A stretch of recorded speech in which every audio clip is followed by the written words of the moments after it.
want to thank everybody for joining with us for this very important signing ceremony here today.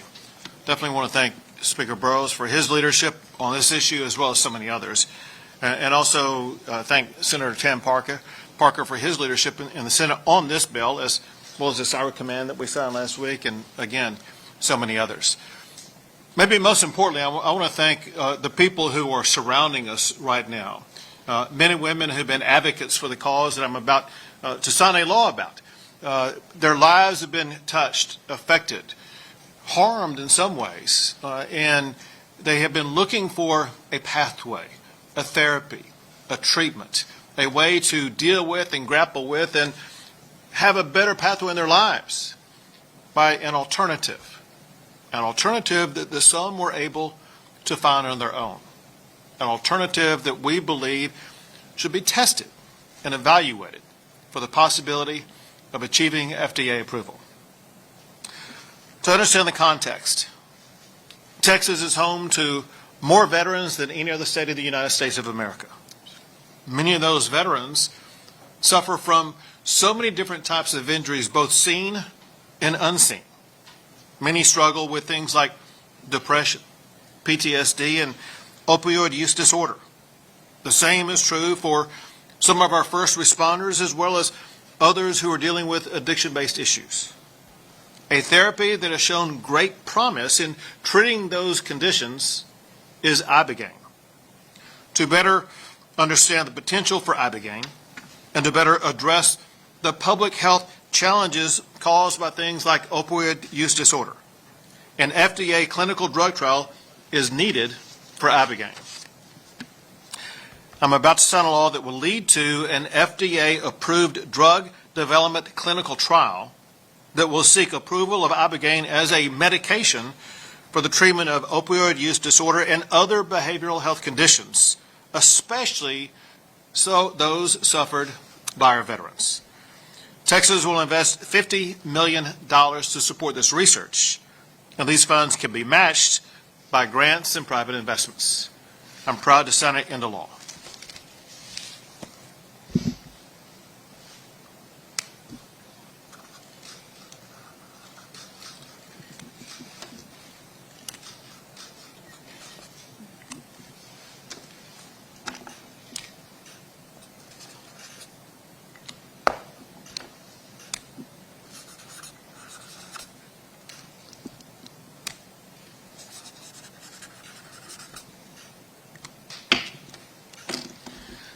Texas is now leading the way in the United States for the evaluation of ibogaine as a potential medication that can help improve the lives of so many Americans.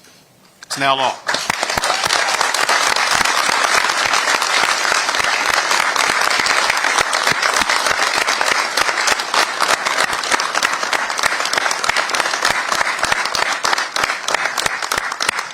And now Speaker Burrows. Before this session began, I had heard of ibogaine, and probably like many of the House members and senators, knew a little bit about it. You know, I was not convinced about what it could do or what it could not do, but because of the powerful testimony that we heard, something everyone needs to remember, when you actually hear from people and people come to these chambers, it makes an impact. It makes a difference. And we heard story after story of people who went and got treatment, credible actors, and felt it had improved their lives, whether it was an opioid addiction or other issues they were dealing with. It made an impact. And slowly, as session went on, the members of the Texas House, members of the Senate began to agree that this was worth the next step.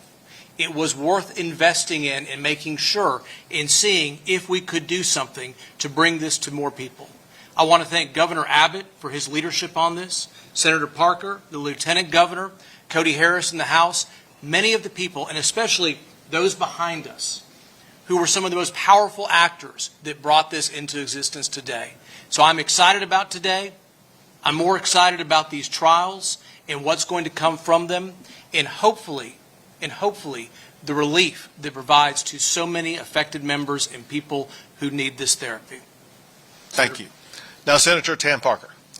Well, what an honor to be here today. Thank you, Governor, for your leadership in signing this into law. I want to thank Speaker Burrows and the Lieutenant Governor for his great support, the Lieutenant Governor's staff, Savannah Mann on my team, the incredible folks behind us here, Brian Hubbard and so many other veterans that provided amazing testimony throughout this entire process. This is about restoration. This is about the opportunity to restore the lives of so many veterans that have put their lives on the line for all of us, that literally have put their lives on the line for all those years, and they've suffered as a result tremendously. And so the promise that Ibogaine provides, we think, is very significant. It is not just a chemical improvement that on a short-term basis. It is structural. It is an increase in neuroplasticity and all the data that we have seen up to this point. So we're incredibly excited to take this step. There's nothing more important than protecting our veterans and our public at large. This will have benefits for everyone if the clinical trial is successful, as we believe it will be. We pray for that.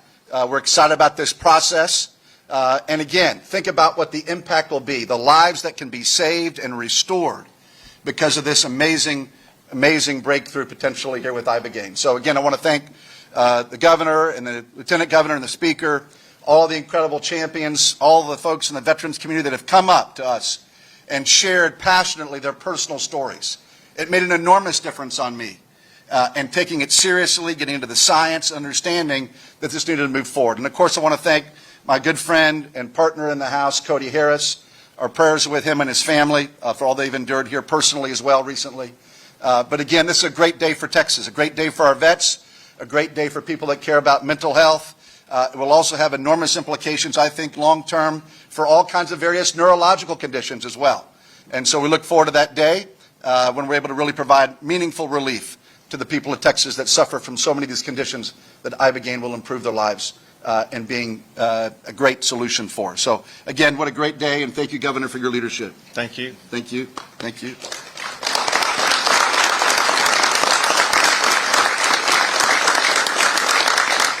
We'll take a few questions.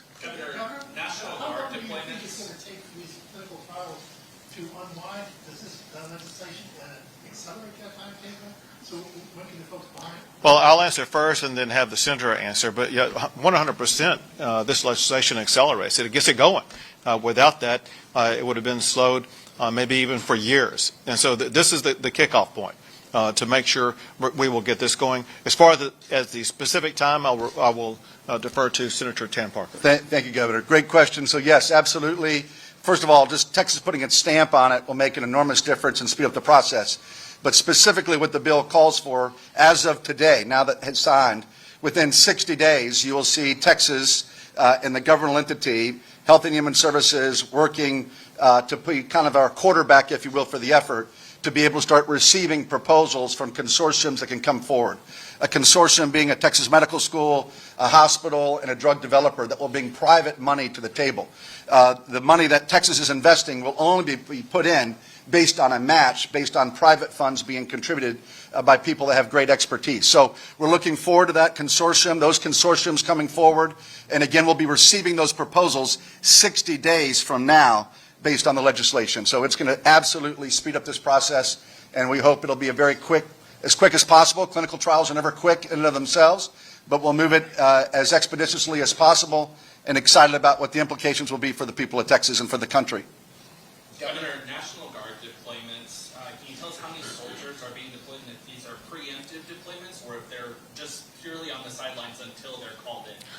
First of all, we want to make sure that what has happened in California does not happen in Texas.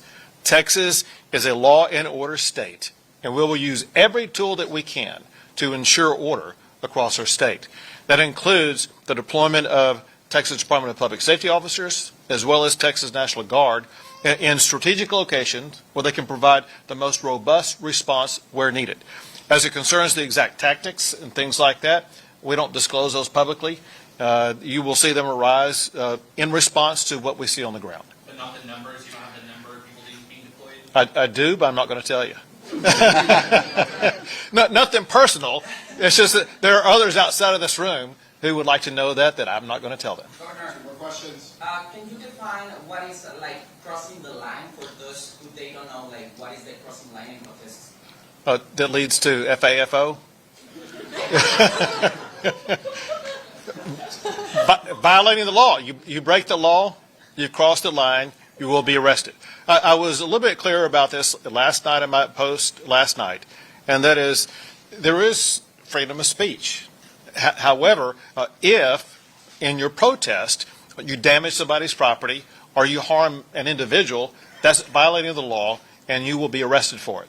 Last question. Governor, please bring us back to the topic today, because this is a really important moment. Sure. Tell us this, there are many people that may think about this drug as in the category of recreational psychedelics. They think this is yet another way that young people can have fun. What gave you guys conviction that this is not about recreation, but it is about transformation? Well, I'll answer first, then Tam will provide more. But we view this as a medical treatment to be administered by doctors who are trained in it. And before it arrives at the medical treatment level, we need to assess it to make sure it can be FDA approved and that's going to be effective. And so it is different than a recreational drug that someone may use. This is going to be a medical treatment that will improve the lives of countless Texans and Americans. Go ahead. Thank you. Well, completely different from anything recreational. This will be completely regulated and structured. Again, we've got to go through a clinical trial. If it's successful, then obviously we'll have the opportunity to provide access to more veterans and the public at large in Texas and elsewhere around the country, but with very significant guardrails. This will be administered in hospital-type facilities where you have proper cardiac capabilities. You have all the various things that need to be done when treating a patient with ibogaine that we know of already today. So anything but recreational. This is very serious, very substantive. It will be transformative, we believe, obviously for the lives of all those that suffer. But this is real medicine, and we will not take this lightly. This is not be something that will be abused in any way. We put all those safeguards. The Senate, my colleagues, were very concerned about those issues, and we put all those kind of parameters in place. So it will only be administered once successful with a clinical trial in a hospital-type setting. Thank you. Thanks, everyone. Thank you all. Thank you very much. Have a good day.